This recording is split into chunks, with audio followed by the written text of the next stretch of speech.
Hello, good afternoon વિદ્યાર્થી મિત્રો. હું આરતી આપ સૌ વિદ્યાર્થી મિત્રોનું આરએચ કોટક પ્રાઇમરી સ્કૂલના ઓનલાઈન એજ્યુકેશનમાં સ્વાગત કરું છું. વિદ્યાર્થીઓ, આ લેક્ચર પહેલાંના 2 લેક્ચર આપણે બેઝિક મેથ્સ ભણ્યા છીએ, બરાબર ને? તો હવે આપણે ધોરણ 8 વિષય ગણિત પ્રકરણ 1 સમય સંખ્યાઓ આ પ્રકરણની શરૂઆત કરવા જઈ રહ્યા છીએ. તો વિદ્યાર્થીઓ, ધોરણ 7માં લગભગ વિદ્યાર્થીઓ મારી પાસે ગણિત ભણી ગયા હશો, બરાબર ને? તો એ દરેક વિદ્યાર્થીઓને ખ્યાલ જ હશે કે કોઈ પણ પ્રકરણની શરૂઆત કરતાં પહેલાં આપણે યાદ રાખો લખીએ છીએ, બરાબર?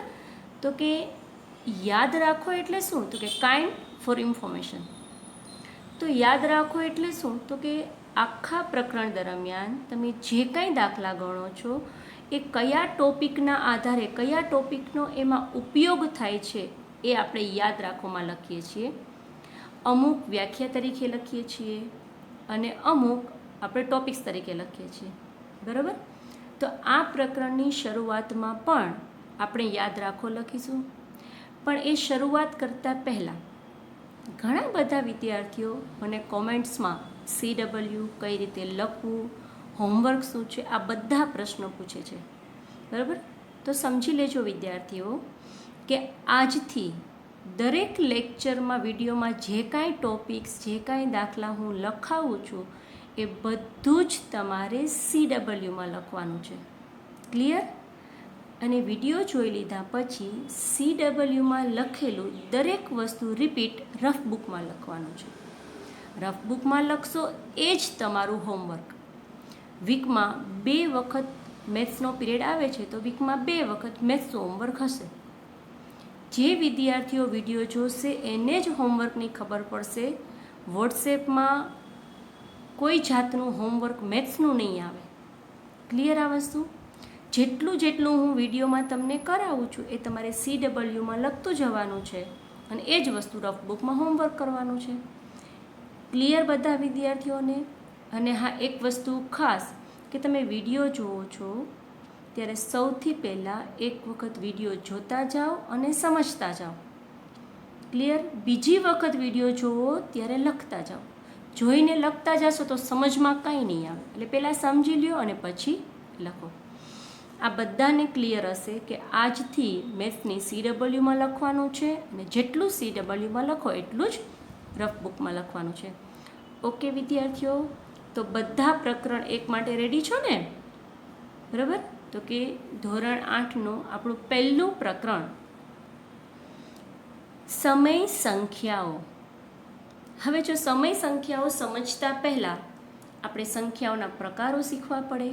તો આ પ્રકારો જ મેં હમણાં જ તમને બેઝિક મેથ્સમાં કરાવ્યા, બરાબર? ત્યારે ઘણા વિદ્યાર્થીઓ સમજાશે, ઘણાએ લખ્યા પણ હશે. તો એ વ્યાખ્યા સ્વરૂપે પણ પૂછાય, એક શબ્દમાં પૂછાય, એક વાક્ય તરીકે પણ પૂછાય. તો એ રિપીટ કરું છું તમને. યાદ રાખો, એમાં સંખ્યાના પ્રકારો, પ્રાકૃતિક સંખ્યાઓ, પૂર્ણ સંખ્યાઓ અને પૂર્ણાંક સંખ્યાઓ, આ 3 પ્રકારો આપણે ધોરણ 7માં જોઈ ગયા. અને 8મા ધોરણમાં એનો નવો પ્રકાર આવે છે સમય સંખ્યાઓ. તો પહેલાં ધોરણ 7નું રિપીટેશન લઈએ કે પ્રાકૃતિક સંખ્યાઓ કોને કહેવાય? તો કે પ્રાકૃતિક સંખ્યાઓને અંગ્રેજીમાં નેચરલ નંબર્સ કહેવાય છે. એટલે કે 1 2 3 4 અપ ટુ ઇન્ફાઇનાઇટ એટલે કે અનંત સુધીની સંખ્યાઓને પ્રાકૃતિક સંખ્યાઓ કહેવાય છે. પ્રાકૃતિક સંખ્યાઓને દર્શાવવાનો સંકેત તો કે કેપિટલ N. એટલે તમને આવું પણ પૂછે કે પ્રાકૃતિક સંખ્યાઓનો સંકેત કયો છે? તો કે N. અથવા કઈ સંજ્ઞા છે? તો એ કેપિટલ N. ક્લિયર? બીજો પ્રકાર છે પૂર્ણ સંખ્યાઓ. પૂર્ણ સંખ્યાઓને ઇંગ્લિશમાં કહેવાય whole numbers. 0 1 2 3 up to infinite આ બધી જ સંખ્યાઓ પૂર્ણ સંખ્યાઓ છે. પૂર્ણ સંખ્યાઓને દર્શાવવાનો સંકેત કેપિટલ W છે. આવું પણ પૂછાય કે પૂર્ણ સંખ્યાઓનો સંકેત કયો છે? W. જો વિદ્યાર્થીઓ વચ્ચે કહું છું તમને કે આ પૂછાય, કદાચ તમારું ચેપ્ટર પૂરું થાય પછી ઓનલાઈન એક્ઝામ પણ હું લઉં તો એમાં તમને આ શોર્ટ ક્વેશ્ચન આવડવા જોઈએ, બરાબર છે? અને ત્રીજો પ્રકાર પૂર્ણાંક સંખ્યાઓ. એને ઇંગ્લિશમાં કહેવાય ઇન્ટીજર્સ. માઇનસ સંખ્યાઓ એટલે કે ઋણ સંખ્યા, શૂન્ય અને ધન સંખ્યા, આ ત્રણેયનો સમાવેશ થાય એને કહેવાય પૂર્ણાંક સંખ્યાઓ. એટલે કે -2, -1, 0, 1, 2 અપ ટુ ઇન્ફાઇનાઇટ. ડાબી બાજુ ઇન્ફાઇનાઇટ અને જમણી બાજુ પણ ઇન્ફાઇનાઇટ. ધન સંખ્યા અનંત સુધી અને ઋણ સંખ્યા અનંત સુધી. આ બધી જ સંખ્યાઓને પૂર્ણાંક સંખ્યાઓ કહેવાય છે. હવે પૂર્ણાંક સંખ્યાઓને દર્શાવવાનો સંકેત છે Z.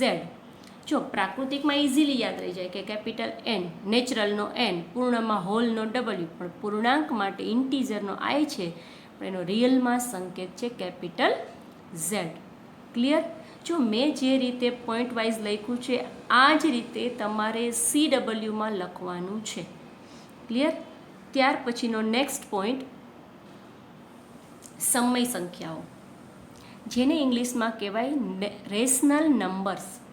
ક્લિયર? આ બધું પૂર્ણાંકોની સાથે ઋણ અને ધન અપૂર્ણાંકોનો સમાવેશ થાય છે. તમને ખ્યાલ છે કે અપૂર્ણાંક સંખ્યા તમે 7મામાં ભણી ગયા કે અંશ અને છેદ. અંશ અને છેદથી બનતી જે સંખ્યા છે ને તમે અપૂર્ણાંક કહો છો. બસ એ જ ધોરણ 8માં એનું નામ બદલી ગયું. શું થઈ ગયું? સમય સંખ્યા. સમય સંખ્યા એટલે અપૂર્ણાંક જ કહેવાય. પણ શું હોય આમાં કે જો છેદમાં તો બધી હંમેશા પ્લસ સંખ્યા જ હશે, પણ ઉપરના અંશમાં જો ધન સંખ્યા હોય તો એને ધન સમય સંખ્યા, ઉપર શૂન્ય હોય તો એને શૂન્ય સમય સંખ્યા, અને અંશમાં માઇનસ હોય તો એને ઋણ સમય સંખ્યા. ક્લિયર?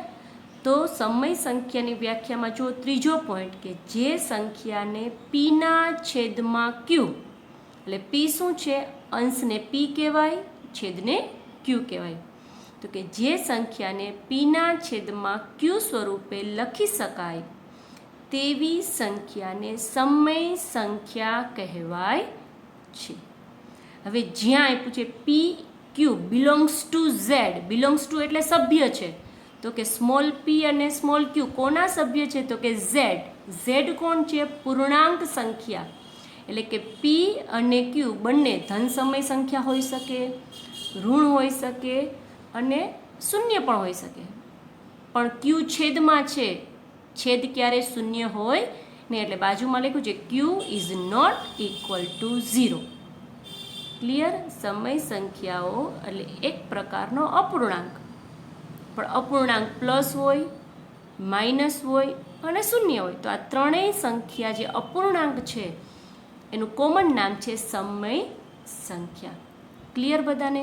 તો આ ચોથો પ્રકાર છે સમય સંખ્યાઓ, જે ધોરણ 8માં આપણે ભણવાનો છે. ત્યાર પછી સંખ્યાઓના ગુણધર્મો આવશે. એ ગુણધર્મ વિશેની વાત તમને કરી દઉં.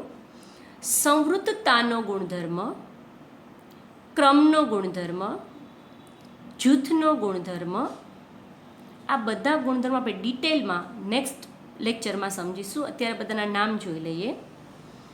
સંવૃત્તતાનો ગુણધર્મ, ક્રમનો ગુણધર્મ, જૂથનો ગુણધર્મ, સરવાળા માટે તટસ્થ ઘટકનું અસ્તિત્વ. આ બહુ અઘરું વાક્ય છે, પણ આપણે ધોરણ 7માં ભણી ગયા કે સરવાળા માટેનું ઘટક કોણ છે? એકમ ઘટક કોણ છે? તો કે 0. કારણ કે કોઈ પણ સંખ્યામાં તમે શૂન્ય ઉમેરો તો એનો એ જ જવાબ આવે, એને કહેવાય એનો તટસ્થ ઘટક. એ જ રીતે ગુણાકાર માટેનો તટસ્થ ઘટક કોણ છે? તો કે 1. કોઈ પણ સંખ્યાનો એક સાથે ગુણાકાર કરો તો જવાબ શું આવે? એની જ સંખ્યા માટેને શું કહેવાય? તટસ્થ ઘટક. તમારા માટે 8મા ધોરણમાં નવા 2 પોઈન્ટ્સ કે ગુણાકારનું સરવાળા પર વિભાજન અને ગુણાકારનું બાદબાકી પર વિભાજન. વિભાજન એટલે છૂટું પાડવું.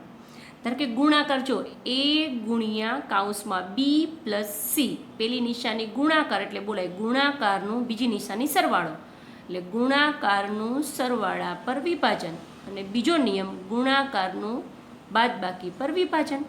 એટલે ગુણાકારની નિશાની વચ્ચે છે એટલે a ગુણ્યા b, વચ્ચેની વત્તા નિશાની એમનેમ a ગુણ્યા c. એવી જ રીતે a ગુણ્યા b, વચ્ચે ઓછાની નિશાની a ગુણ્યા c. આ બધા ગુણધર્મો આપણે ભણવાના છે. આ તો બધાના ખાલી નામ આપ્યા છે. નેક્સ્ટ લેક્ચરમાં આ બધા ગુણધર્મો આપણે ડિટેલમાં ભણીશું.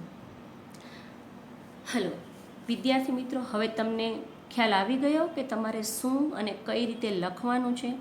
આજના લેક્ચરમાં આપણે આટલા જ ટોપિક ભણીએ છીએ. આ દરેક ટોપિક્સ તમારે CWમાં લખવાના છે અને રફ બુકમાં પણ લખવાના છે. ક્લિયર? બધાને સમજાય છે હું શું કહું છું? હા. અને દરેક વિદ્યાર્થીઓ, તમે મારો દરેક વિડીયો જોવો છો, સમજો છો અને લખો પણ છો, તો આ બદલ દરેક વિદ્યાર્થીઓને થેન્ક યુ. અને હા, એક વસ્તુ સમજી લેજો કે જે કાંઈ તમે લખો છો, વાંચો છો, એની તૈયારી રાખજો. ચેપ્ટર કમ્પ્લીટ થાય એટલે ઓનલાઈન ટેસ્ટ પણ લેવામાં આવશે. ક્લિયર બધા વિદ્યાર્થીઓને?